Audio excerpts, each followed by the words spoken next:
हमारा question number 4 है, explain the objective of cost accounting. अब हमें देखना है कि आखिर हम कॉस्ट अकाउंटिंग क्यों करते हैं, कॉस्ट अकाउंटिंग करने के पीछे हमारा पर्पस क्या है। The main objective of cost accounting are ascertainment of cost. Cost accounting करने का सबसे प्राइमरी ऑब्जेक्टिव है हमारे पास कि हम कॉस्ट को डिटरमाइन करना चाहते हैं। The primary objective of cost accounting is to determine the cost of the product manufactured और service rendered. Different industries follows different methods of costing because of the differences in the nature of their activity। अलग अलग industries जो हैं अलग अलग methods follow करती हैं costing करने के लिए। हर इंडस्ट्री की हर एक्टिविटी का नेचर डिफरेंट होता है। एक फर्नीचर इंडस्ट्री जो है वो एक मोटरकार इंडस्ट्री वाली कॉस्टिंग नहीं कर सकती।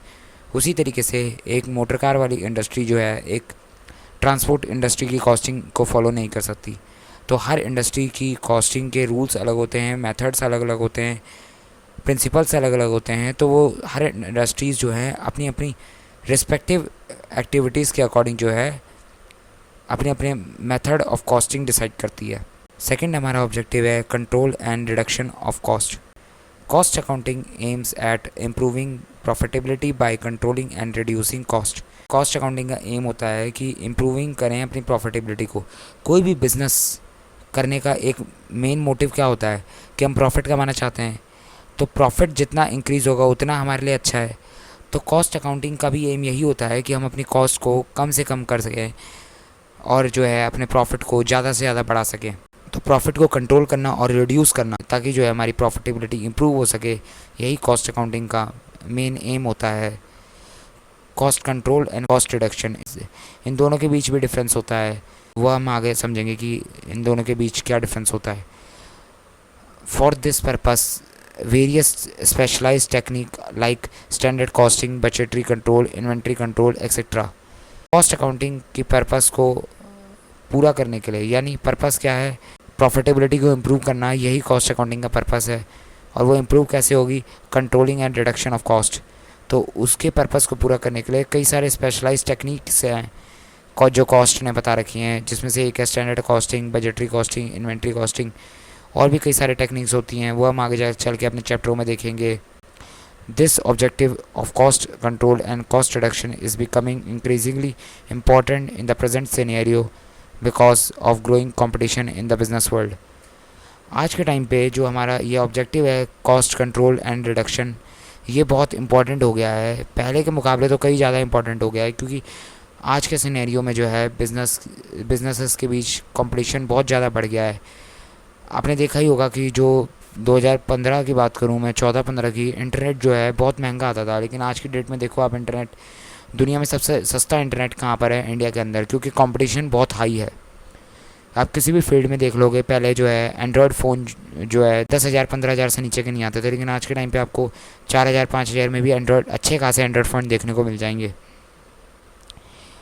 तो ये सब क्यों हो गया है, कंपटीशन बहुत बढ़ गया है। और कंपटीशन बढ़ गया है तो हर कंपनी को अगर मार्केट में सर्वाइव करना है तो अपनी कॉस्ट कंट्रोल और रिड्यूस करनी ही होगी, ताकि जो है अपनी कॉस्ट को रिड्यूस कर सके और कंपटीशन को मैच कर पाए। अब अगर कोई कंपनी अपनी कॉस्ट से कम में अपने प्रोडक्ट को सेल करती है तो वो कंपनी को लॉस होगा, और लॉस मेकिंग कंपनी ज़्यादा दिन इंडस्ट्री के अंदर सर्वाइव नहीं कर सकती।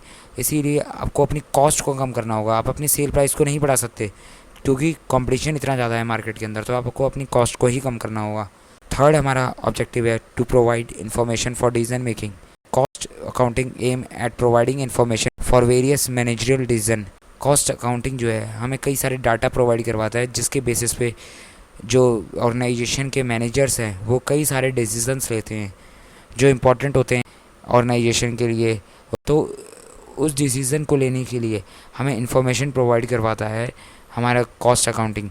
आखिर वो डिसीज़न कौन कौन से होते हैं उसको देख लेते हैं।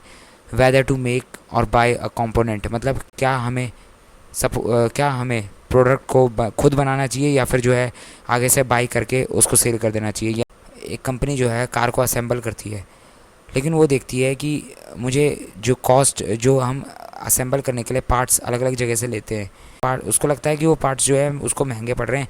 अगर वही पार्ट्स को वो खुद बनाए, अपने पास खुद मैन्युफैक्चर करे, उसके बाद उसको असेंबल करे, तो उसे सस्ता पड़े, उसकी कॉस्ट बचेगी। तो वो कॉस्टिंग करके जो है इस चीज़ का डिसीजन लेती है कि वो जो पार्ट्स हैं जो वो आगे से ख़रीद कर लेके आ रही है, वो उन पार्ट्स को यानी टायर्स को, स्टीयरिंग व्हील को, लाइट्स को जो है खुद बनाए या फिर जो है आगे से बाई कर ले और उसके बाद जो है उसको असेंबल कर ले। तो हम किसी प्रोडक्ट के कंपोनेंट को मेक करें या फिर जो है बाई कर लें, इसके डिसीज़न लेने में हेल्प करता है हमारे cost accounting. Whether to retain और रिप्लेस एन एग्जिस्टिंग मशीन, कोई मशीन जो है हमारी पुरानी हो गई है तो वो उसको हमें अभी रिप्लेस करना लेना चाहिए या फिर जो है हमें कुछ टाइम और चलाना चाहिए, उसे रिटेन करके रखना चाहिए।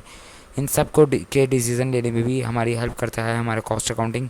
वेदर टू शट डाउन और कंटिन्यू ऑपरेशन, क्या हमें अपना बिज़नेस जो है शट डाउन करना चाहिए। अगर हम सपोज़ हमारी कॉस्ट जो है हमारी सेल प्राइस से ज़्यादा आ रही है तो बिज़नेस करने का फ़ायदा क्या है, अगर हमें प्रॉफिट नहीं हो रहा तो हमें अपना बिज़नेस शट डाउन कर लेना चाहिए। तो ऐसा नहीं हो सकता कि हम जो है अपना बिज़नेस करते ही जा रहे हैं और उसको एनालाइज ही नहीं कर रहे हैं कि हमारी कॉस्ट कितनी पड़ रही है और हमारा सेलिंग प्राइस कितना पड़ रहा है।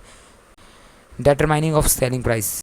Cost accounting provide cost information on the basis of which selling price of the product or services may be fixed. तो कॉस्ट अकाउंटिंग हमें इन्फॉर्मेशन प्रोवाइड कराता है जिसके बेसिस पे जो है हम अपने सेलिंग प्राइस को डिटरमाइन करते हैं।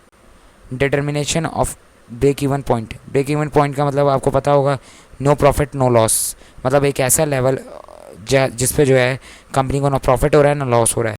Cost accounting provide cost and revenue information on the basis of which no profit और नो लॉस लेवल में भी डिटरमाइंड, मतलब एक ऐसा लेवल जिसमें कंपनी को ना प्रॉफिट हो रहा है ना लॉस हो रहा है। ब्रेक इवन पॉइंट पे आप देखोगे, जब हम मार्जिनल कॉस्टिंग पढ़ेंगे तो हम ब्रेक इवन पॉइंट को पूरा एनालाइज करेंगे, ब्रेक इवन पॉइंट के चार्ट्स बनाएंगे, तब हम देखेंगे कि ब्रेक इवन पॉइंट को लेकर किस तरीके से एनालिसिस होता है। लेकिन मैं अभी आपको बता दूं कि ब्रेक इवन पॉइंट पे जो है बिज़नेस को शट डाउन नहीं करा जाता, बल्कि कोशिश करी जाती है कि हम अपनी कैपेसिटी, प्रोडक्शन की कैपेसिटी को और इंक्रीज़ करें ताकि जो है हम अपने प्रॉफिट को अचीव कर सकें। तो हमारे ऑब्जेक्टिव हमने देख लिए। अब हम 5th क्वेश्चन देखते हैं, distinction between cost accounting and financial accounting.